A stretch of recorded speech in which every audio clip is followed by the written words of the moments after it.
Hey everyone, and welcome back to my Baldur's Gate Saga Completionist playthrough with SCS. And here we are, about to enter the Temple of Baal here in the Undercity, and have a final battle with Sarevok and his most faithful servants. I am here. It is done.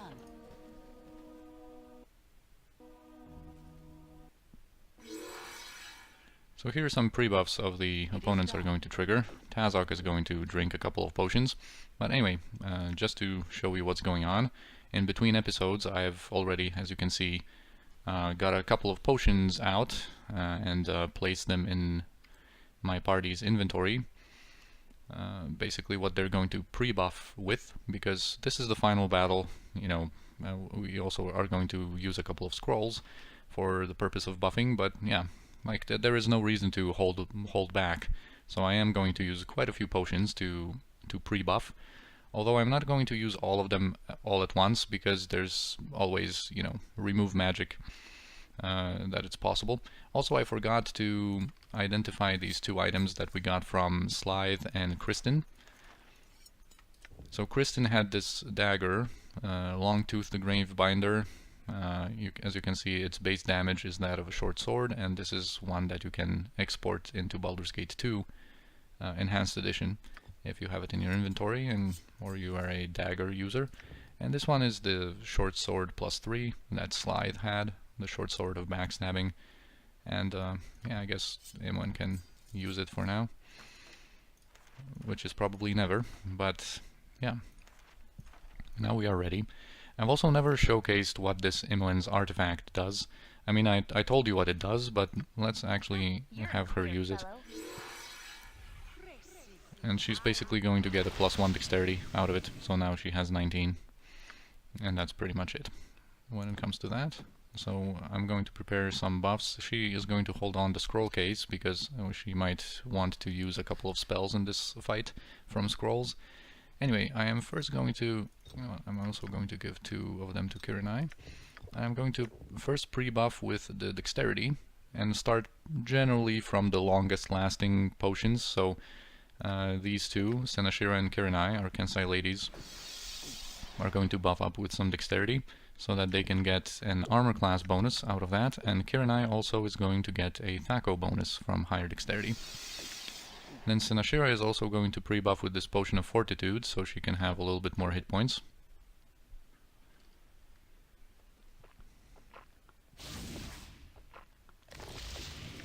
Alright, now the next order of business are probably the potions of strength. So we have these, the best ones available to us, the 24 strength potions of Storm Giant Strength.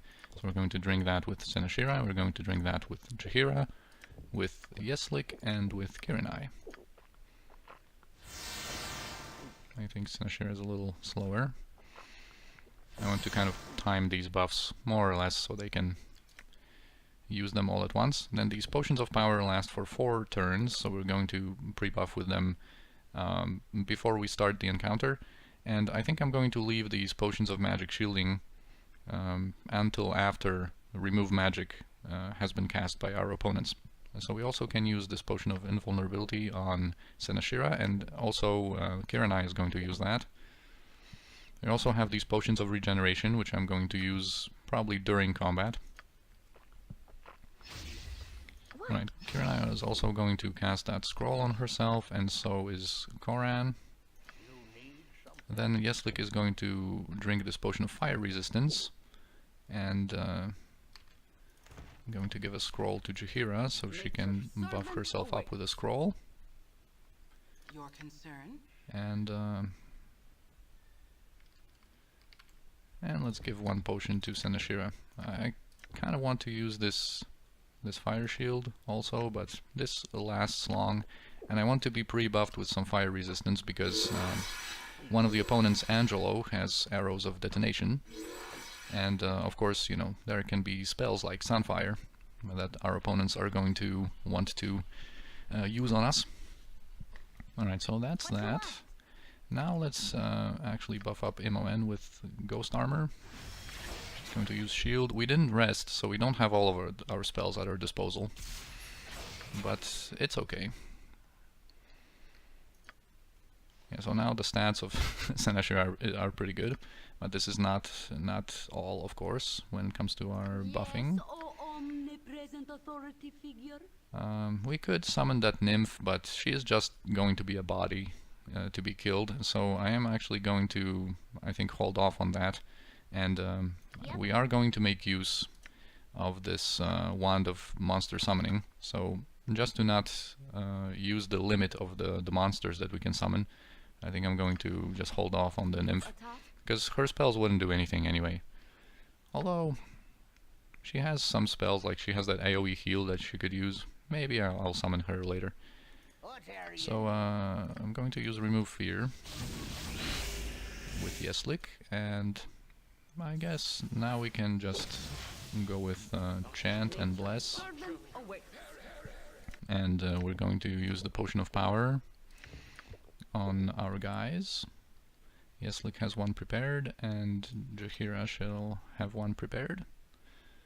Oh, and I actually can use Potion of Heroism. Oh yeah, Koran already has one prepared. Koran also has this Potion of Clarity.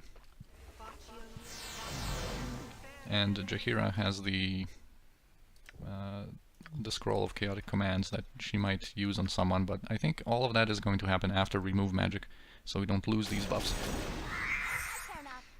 And then Imoen can cast some Mirror Images on herself. Unfortunately, her Stone Skin, I think, got cut through, so she is missing a pretty good defensive spell on herself. Yes, But yeah, now Jaheira is going to use the Potion of Power, and Yeslik is going to use his. So now we should have some pretty good HP, 115, 106, 100, 115. That's pretty good, and I think that should be it for now. Oh, and you know what? Actually, instead of casting Haste, I am going to use the Oils of Speed, so as to not get fatigued, because this fight is going to be pretty long, and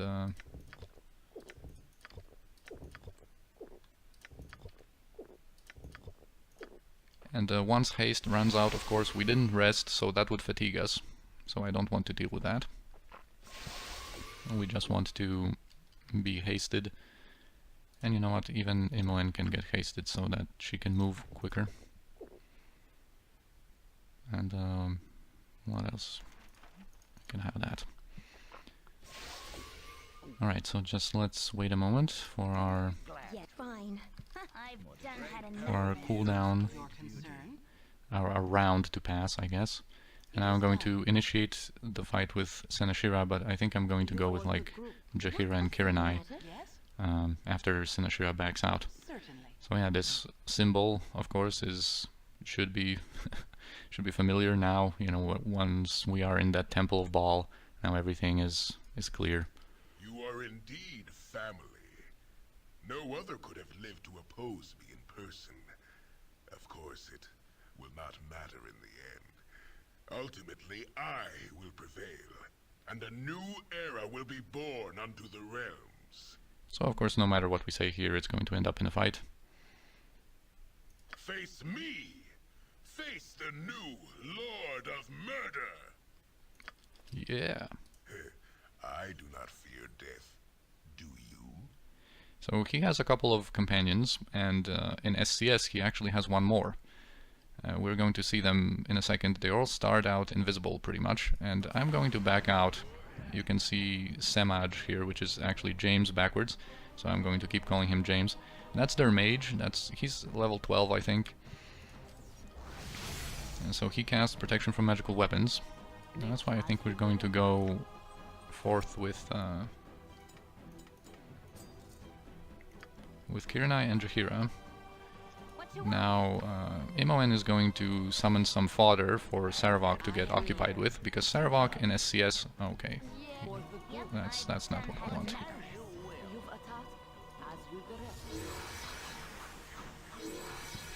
We want Sarevok to be occupied by these... Alright, gnolls, apparently. Okay, so once they all show up, I'm going to elaborate a little bit more also on the differences between the SCS version of this fight, which are quite a few and quite significant. Okay, so... Oh, I didn't want that. He's casting Remove Magic on Senashira, and I wanted that Remove Magic to go onto Jaheira and Kirinai if possible.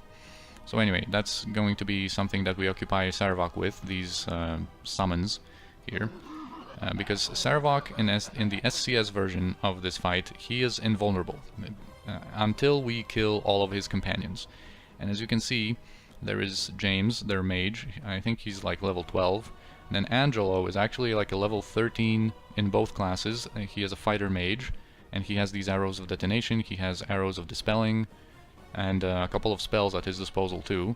And then Diarmid here is the new addition with SCS. He's basically, I think, a high-level fighter that is going to use a protection from magic scroll on himself, so he's going to be totally invulnerable to any magical effects. And there's also Tazok, the half-ogre, who has not revealed himself yet, it seems. Alright, so what we're going to do is I think I'm going to... Well, first, Senashira, you know, I think he's casting Remove Magic on her, so I'm going to keep her away from anyone else. Then I'm going to try and have Jaheira and actually have all of my guys try to deal with Angelo, because he is really dangerous. Oh yeah, and this is from SCS. He will explain that we have no power to harm him, because he used some kind of a dark ritual in this temple, and it actually all makes sense, and it's pretty well written actually. So feel free to pause as always and read for yourself. Yeah, and of course those are his first acolytes, first worshippers, and basically their souls are bound to him, so he is invulnerable as long as they all stay together here in this temple, pretty much. So we have to kill them first. That's the thing. Okay, Angel cast Domination on Jaheira, which didn't work, fortunately, and I'm going to, I think, try to deal with him first. Because he is quite dangerous with his different arrows, his different spells. And what happened to... Okay, he did cast Remove Magic on Senashira, and let's see. I think it was completely ineffective, actually. Because she has both haste, she has all of her buffs and everything, so that's fantastic. We're going to have Kirinai now, with her normal daggers, try to work on his mirror images, on James's mirror images. Tazok showed himself, by the way, because, you know, he has protection from magical weapons, so that's why we're going to use our normal daggers to reduce the number of, the amount of his mirror images. And then, in the meantime, we're going to have our guys try to kill Angelo. And our Gnolls are doing a pretty good job distracting both Tazok and Sarevok, actually, which is great. Right, Senashira is doing some damage to Diarmid. Wow, some damage, he's already near death.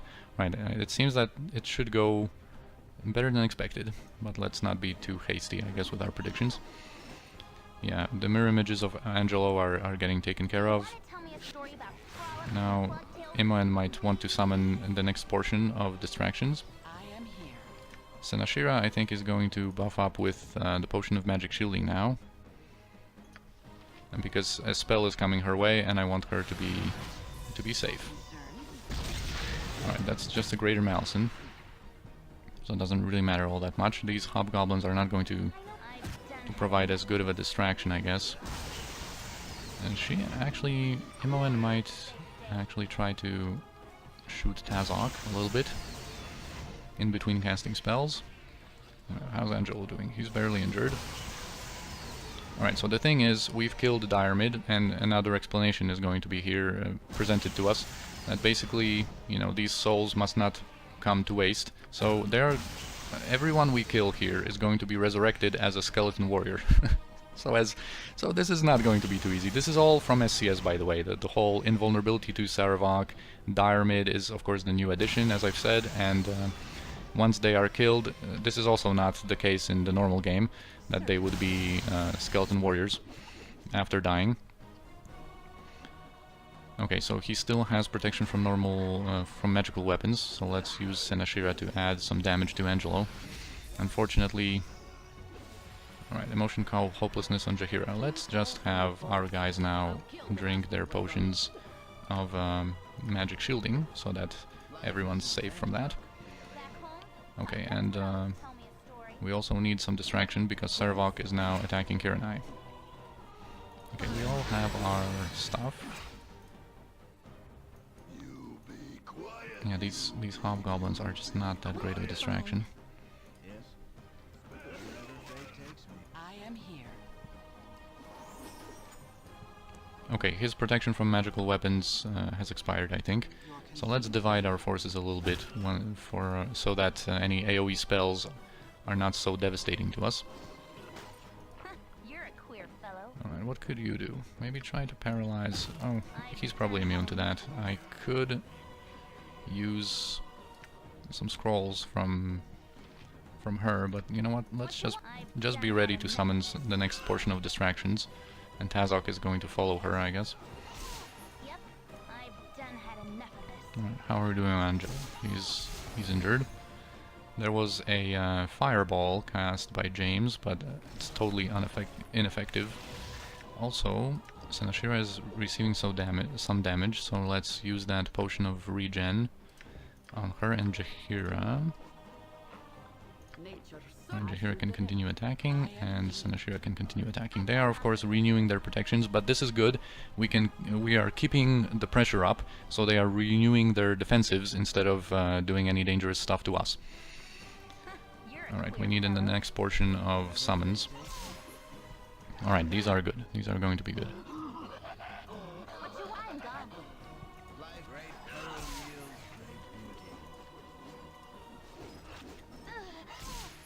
Little micro with Koran.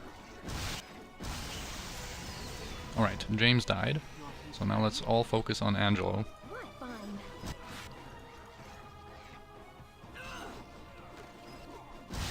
Alright, cool. They are all dead. Now let's focus Tazok.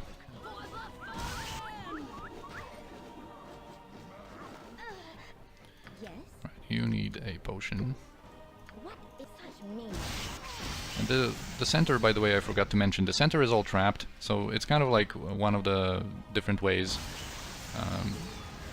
of killing Sarevok actually is to like have minor globe on yourself and just keep going around triggering the traps so they can, you know, in the unmodded game, of course, not with SCS. But yeah, here's the fact that he is now vulnerable. So this is very in character for him. No, I deny it. I am Sarevok. I am Lord of Murder. So he's not going to give up, of course. And you know, just so that the fight is more interesting and lasts for a little bit longer, let's summon some distractions and let's try to kill all of these skeleton warriors before we kill Sarevok. We're going to need some blunt damage against them, preferably. Alright, the distractions. Try to deal with Sarevok, if I can click on him. Okay, this is getting a little bit out of hand, not how I wanted it. Koran might start shooting at Sarevok, I guess. Your concern? Let's keep killing the skeletons first. What is it? Such menial tasks. You've a task as good as done. Yes?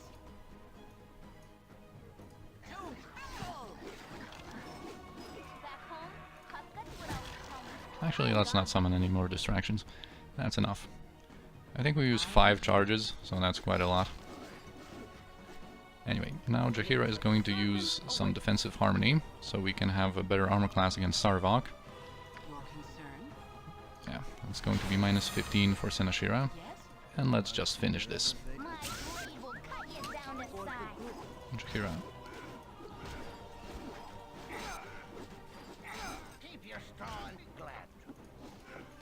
And that's it. Kiranai had the final blow against Sarevok. And we're done. Die. Bite it, you scum.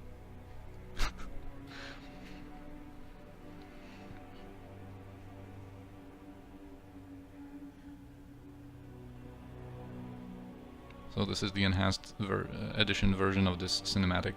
It's pretty decent, although the ending of it is going to be so bad, and I'm going to explain. Normally I don't really want to talk over cinematics, but this is, you know, not much is going to go on here.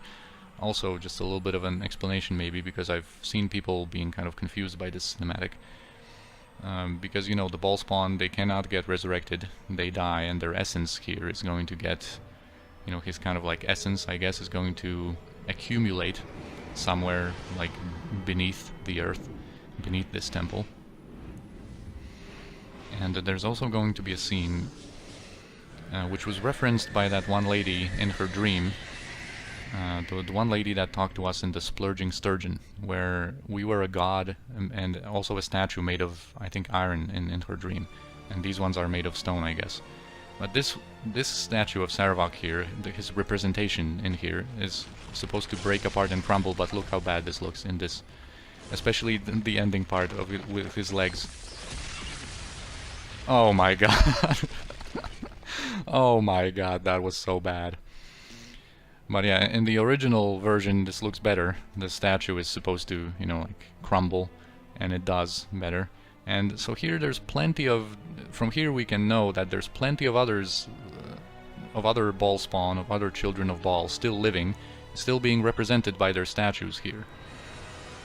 And some of them were crumbled. I think it's also better in the original cinematic. You can see that some of the statues are crumbled and some of them are still intact. I think a lot of them are still intact. So, yeah. This is kind of like a great symbolic kind of representation of all of the Baal spawn that are still alive. Anyway, let's here go into the movies and display, oh, here they are, the credits. And so let them roll, and let's have some final thoughts, I guess. A little bit of a summary and some closing thoughts about the playthrough. So of course, when it comes to the game, Baldur's Gate, I've stated this at the beginning in my introductory episode, and also probably many times throughout, that of course the Baldur's Gate Saga, those games are by far my favorite. They are the greatest games ever created. But more specifically the playthrough here, I think I'm pretty satisfied with it. I think I managed to show most of what I wanted to show, I think, because it's most likely, you know, I forgot to show or talk about some minor things here and there, but I think generally I think the playthrough has accomplished what I wanted to accomplish with it. And you know, we had some cool fights with SCS. We had some funny moments. You know, we had some like unfortunate deaths and stuff like that. We had some successes, some failures, because not everything went perfectly, of course. But yeah, generally I'm satisfied with it.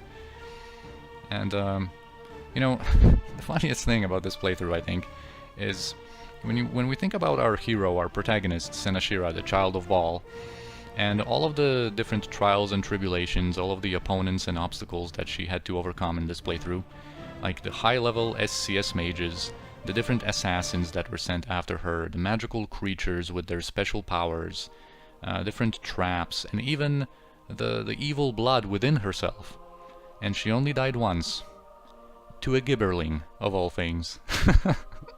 Like, to a gibberling, that's a material for a meme or something, you know, like that's what you joke about, dying to a gibberling. But a gibberling was the only opponent that managed to best her in combat and make her fall with a well-timed crit at level 1. So yeah, Senashira had one death in this playthrough. It's a bit of a shame that it wasn't deathless for her, but still I think it was pretty good in that regard. I don't know, maybe you have some cool moments that you remember and you would like to share your favorites from the playthrough, because I think this is going to be it when it comes to my thoughts about the playthrough. Outside of the playthrough, I guess I just want to say that I'm happy that I decided to start doing this, and that you know, I recorded this playthrough and made it happen. Also, I would like to thank you for all of your comments, all of your feedback, and for just sticking around and watching the videos, you know, because it was a very pleasant surprise to me to see other people enjoy something that I've created. And yeah, if you want to share some of your favorite moments or some of your thoughts, some closing thoughts about Baldur's Gate 1, feel free to post in the comments. And this is going to be it for Baldur's Gate 1, but of course this is not the end of the Baldur's Gate Saga playthrough. Our next stop, our next order of business, I guess, is going to be to transition into Baldur's Gate 2. And that is what's going to happen, but I think after a little bit of a break. I think I'm going to take maybe a week, or maybe a little bit more, or maybe a little bit less of a break, because Baldur's Gate 2 is a very big project. It's at least twice as long as Baldur's Gate 1. So before we commit to that... Oh, now that's ended, so maybe let's click through some of the Enhanced Edition credits. I'm going to just keep clicking, I guess, slowly. Anyway, before we commit to Baldur's Gate 2, I wanted to have a little bit of a break for a couple of reasons. First of all, to give some time for a lot of people, I think, to catch up on episodes, because I know that there is a group of you that watch my videos the day they are posted, but there's also quite a few people that I'm aware of that are stuck somewhere in the middle of the playthrough, or just, you know, a couple of episodes behind. So this is going to be a nice opportunity for them to be able to catch up a little bit on the episodes. And another reason is to build up a little, you know, anticipation, a little excitement, a little hype, I guess, for Baldur's Gate 2, so that once we start posting and, you know, creating and watching the playthrough, we can really, you know, dive deep and, I guess, sink our teeth into it with pleasure. And also, the third reason is that this break is going to give me an opportunity to also post something else in between, because I have ideas for other playthroughs, for other games, because I'm not only about Baldur's Gate. I would like to post some other games, so maybe there is going to be an opportunity to squeeze in some kind of a shorter game, although I'm not really sure about it. But I also have ideas for different Baldur's Gate related videos that are not playthroughs. So I don't know, it's going to, I will have to think about it in more detail, but you know, this is going to be at least an opportunity to post a couple of different videos maybe in between. But Baldur's Gate 2 is going to come for sure, and it's going to come soon, so do not get worried if there are no videos, or if there is just, you know, something else being posted. I am going to, of course, continue this Baldur's Gate Saga playthrough very soon. So, yeah, I'm going to have to speed up the clicking, I guess, because I think this is all I wanted to say. So, thank you again for watching, and this has been Baldur's Gate 1, a portion of our Saga playthrough, and yeah, that's it for Baldur's Gate 1, but I will of course see you in Baldur's Gate 2 very soon. So, thank you again for watching. I hope you enjoyed. I hope you enjoyed watching it at least as much as I enjoyed making the playthrough. And I'll see you in Baldur's Gate 2 very soon. So, take care.